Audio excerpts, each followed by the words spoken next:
আসসালাম ছাত্র সংসদ কর্তৃক আয়োজিত বার্ষিক অনুষ্ঠানের মুক্তার সভাপতি, উপস্থিত বিশেষ অতিথি, সম্মানিত বিচারক, বিশেষ অতিথি, উপস্থাপক, সহযোদ্ধা, সহকর্মী, সহপাঠী, ছাত্র বন্ধুরা, আসসালামের পক্ষ থেকে আপনাদেরকে জানাচ্ছি আন্তরিক শুভেচ্ছা ও মোবারকবাদ। সম্মানিত উপস্থিতি,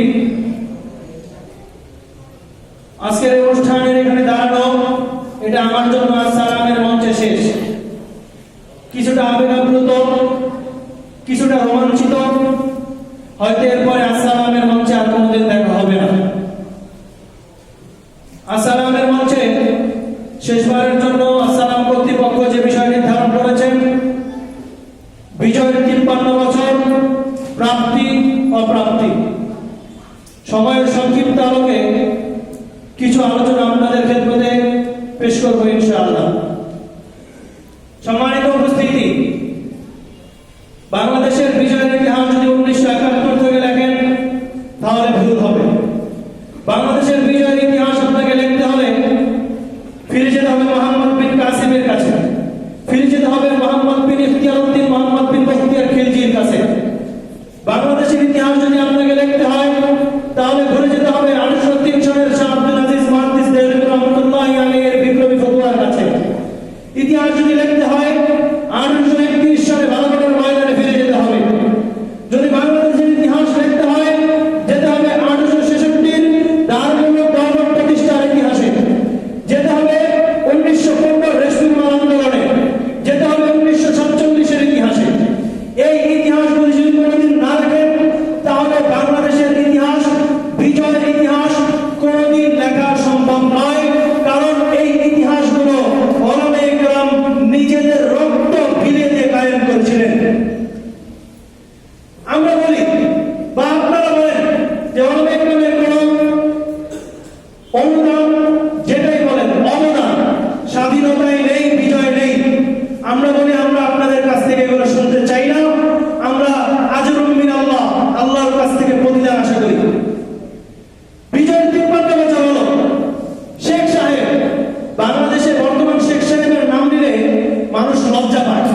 বিগত 16 বছরের ইতিহাস এই নাম খুব উচ্চারিত হয়েছিল, কিন্তু যেহেতু উনি বাংলাদেশের স্বাধীনতায় গুরুত্বপূর্ণ ভূমিকা পালন করেছেন, শ্রদ্ধার সাথে স্মরণ করব শেখ মুজিবুর রহমান।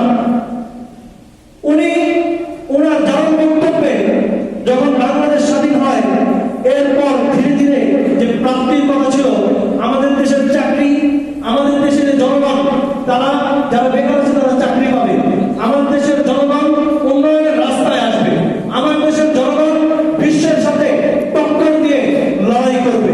প্রতিদিনে আমরা কি পেয়েছি? হয়তো প্রধানমন্ত্রীকে হত্যা, হয়তো টাকা নিয়ে কারাগারি, টাকা নিয়ে গুম হয়ে যাওয়া, কেউ সত্য কথা বললে তাকে আয়নাঘর, হাওয়া ভবন, বিভিন্ন সময় টিভি হাউসে, ভাতের হোটেল, বিভিন্ন জায়গায় নিয়ে গিয়েছে। ঠিক আছে, নিয়ে গিয়েছে, কি লাভ হয়েছে প্রতিদানে? মেট্রো রেল দিলেন, ভালো কথা, উন্নয়ন হয়েছে, কি লাভ হলো? মাঝে মাঝে মেশিন নষ্ট, টিকিট নিতে পারতেছি না। মেট্রো রেল দিয়েছেন, কি লাভ হলো? জ্যাম তো কমে নাই, দ্রব্যমূল্যের দাম কমে নাই। যারাই কথা বলেছে কারাগার। আজকে 2024 এসে যে বৈষম্য বিরোধী ছাত্র আন্দোলন, ছাত্র জনতা করলো, প্রশংসার দাবিদার। কিন্তু এই কথাগুলোই আমরা 2009 থেকে বলে আসছি যে ভাই, লোক কিন্তু সুবিধার না, হাসি ঠাট্টা কথা বলবে, খুব বলবে, খুব বলবে, ভালো। কিন্তু আমরা 2009 থেকে বললাম, শুনলেন না। আমাদের দেশের বিলিয়নদের গুরুত্বপূর্ণ সেনা সদস্যদের মেরে ফেললো, কিছু হলো না। সাগর রুনি মেরে ফেললো, কিছু হলো না। 13 সালে আমাদেরকে মারলো। আমরা গেলাম যখন আশিকের রাসূল হিসাবে, আমাদেরকে মারলো। ক্ষমতা আসার আগে বললো দেশ ইসলামী আইনে চলবে। আমাদেরকে দেশ কিভাবে দেশ প্রেম শিখবো সেটা শিখলাম। 18 যখন এই ছাত্র আন্দোলন করলো, পিতা করলেন, পুলিশ, সেনাবাহিনী, র্যাব, বিজিবি সবকিছু ব্যবহার করলেন। কি প্রাপ্তি ছিল? আমার দেশে আজকে যে মুগ্ধকে মেরে ফেলেছেন, এই মুগ্ধকে একসময় আমার দেশকে উন্নত স্তরে নিতে পারতো না। আমার টাকা দিয়ে মুগ্ধকে মেরেছে আমার ভাই। কারা মেরেছে? আমার দেশের জনগণ, পুলিশ। অনেকে প্রশ্ন করতে পারেন আপনার বাবা পুলিশ। হ্যাঁ, আমার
আপনার প্রতিদান কোন দিক দিয়ে হবে এটা বিশ্ববাসী দেখছে। বাশার আল আসাদ কতগুলো মানুষকে আটকেছিল, সিরিয়া পালিয়েছে।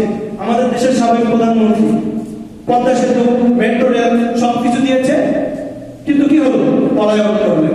কাজেই পরিশেষে আমাদের কথা হলো যে আমি আজকে এখানে দাঁড়িয়ে বলছি, আমার আসলে একদম এখানে আছেন, আমার ছাত্র ভাইরা এখানে আছেন, হয়তো আজকের পরে এই মঞ্চে আর দেখা হবে না, কিন্তু যেখানে আহলে সুন্নাত ওয়াল জামাতের আকীদার অনুসারে ওলামায়ে কেরাম কথা বলবে সেখানে সমর্থন করুন। আজকের পরে মঞ্চে দেখা হবে না, আজকে একরামকে বলছি, হয়তো কোনোদিন ময়দানে দেখা হবে, কোনো ভুল করলে এখানে যেমন কান ধরে শিখিয়েছিলেন, হাতে কলমে শিখিয়েছিলেন, এভাবেই আমাদেরকে শিখিয়ে দিবেন, যেন আমরা আহলে সুন্নাত ওয়াল জামাতের উপরে অটল থাকতে পারি। পরিশেষে আমি আপনাদের কাছ থেকে বিদায় নিব। আসসালামের সাথে দীর্ঘদিনের একটা সম্পর্ক ছিল। আমি এবং আমাদের ক্লাসের ইব্রাহিম ভাই এবার আসসালামের দায়িত্বশীল ছিলেন। আমরা আসসালামের যথাযথ দায়িত্ব পালন করতে পারিনি, এর জন্য আল্লাহ রাব্বুল আলামিনের কাছে ক্ষমা প্রার্থনা করছি। সর্বপ্রথম আসিদুল ইকরামের কাছেও ক্ষমা প্রার্থনা করছি, আপনাদের কাছেও ক্ষমা প্রার্থনা করছি। আমরা আশা করি সামনের আসসালাম আরো উন্নতির দিকে অগ্রসর হবে, বাইতুল সালাম বিশ্বের দরবারে আরো এগিয়ে যাবে। আপনারা আমাদের জন্য দোয়া করবেন, যারা এই বছর ইফতারে আছেন তারাও ফারিগিন, আমরা যারা দাওয়াত করতেছি তাদের জন্য দোয়া করবেন, আসতে ইকরাম তাদের জন্য দোয়া করবেন, আমরাও দোয়া করি। ইনশাআল্লাহ আবার কোনো একদিন কোনো এক ময়দানে নতুন ভাবে নতুন রূপে আসসালামের একই ব্যানারে দেখা হবে। আসসালামু আলাইকুম ওয়া রাহমাতুল্লাহি ওয়া বারাকাতুহু।